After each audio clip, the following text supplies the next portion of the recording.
Teaching in the past as well as in the present has been exciting and has been challenging as well. It has become even more challenging in the 21st century and in these last few years. The children of 21st century are gadget children. The children of 21st century are fast children. They want everything to happen fast. They want everything to happen quickly. They want learning to happen quickly. More than being fast and quick, these students want to be engaged in learning. So how can you make your lessons interactive? How can you make your lessons engaging? How can you make your lessons challenging? What's up everybody? Welcome to my channel Muthu's Musing, and in this video we're going to talk about certain ways, a few ways in which you can make your lessons interesting and engaged so that your class always remains exciting and sought after. Any teacher who is interested in effective learning for his students would be interested in implementing certain ways, certain methods which will ensure that the children are enjoying every single lesson that he or she is teaching. We can divide the tips or the practices of student engagement in two ways. One is a conventional way in which you don't involve technology much, and the other one is the way in which technology is heavily used. So in this video, let's discuss some of the simple but very easily implementable conventional methods. Interactive way number one, brainstorming. Brainstorming has been a very tried and tested method of classroom discussion in which you make the students come together and think and discuss on various options available for something. In brainstorming, you give a topic or you give a challenge or a problem situation to your students and you make them discuss and ask them to come out with a solution. The students already have basic idea and basic knowledge of the topic that you have given them for discussion.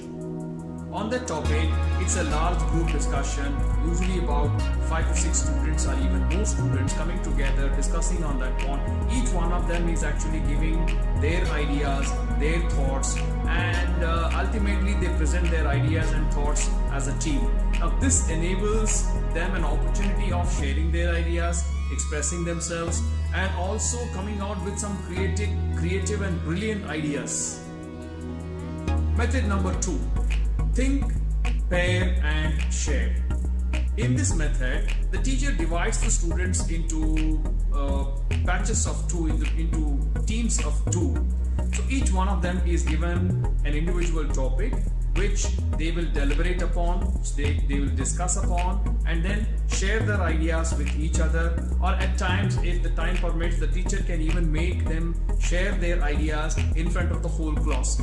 This also, like the brainstorming method, enables the students to express themselves, to find out, to contribute their ideas, and also to find out how much they already know and they understand about the given topic or the given concept.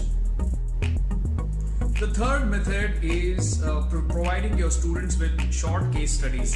Probably you can divide your class into short groups, and you would have already prepared some case studies of the concept, of the topic, of the subject matter that you want them to learn, and then distribute these short case studies to the students. They would study these case studies, and at the end of the case study, you could actually give them some challenging tasks wherein they are expected to form their own opinion and present their opinion to the entire class based on their understanding of the subject matter, as well as their own contribution, their own original idea, their opinion and their perspective on the entire understanding of the subject matter. Last in our list of methods is our quintessential and our ever successful ubiquitous question and answer method.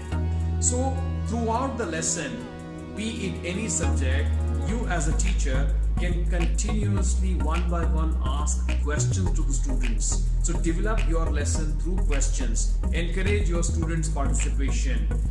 and point the question to individual students. So even if there are some students who are shy, who do not want to take part in the discussion, who are not very forthcoming, even they are involved in the discussion actively, even they are pulled into the discussion. As a practicing teacher, I'm sure you must have devised your own methods of making your classes interactive, making your students engaged in learning, and you have provided them with a highly engaged and exciting learning environment. Internet and YouTube are full of lots of sources and resources for teachers to make their lessons interactive. We will soon be talking about some of the applications on Android as well as on iOS, which you as a teacher can use effectively to make your lessons interactive, highly engaging, and highly enriching. Thanks for watching this video, and if you like this video, hit the like button and subscribe to my channel Mudgal's Musings. And in case you want me to be talking about and muse about any other topic that you find interesting, please do leave that in the comment section below. See you soon. Have a wonderful week ahead.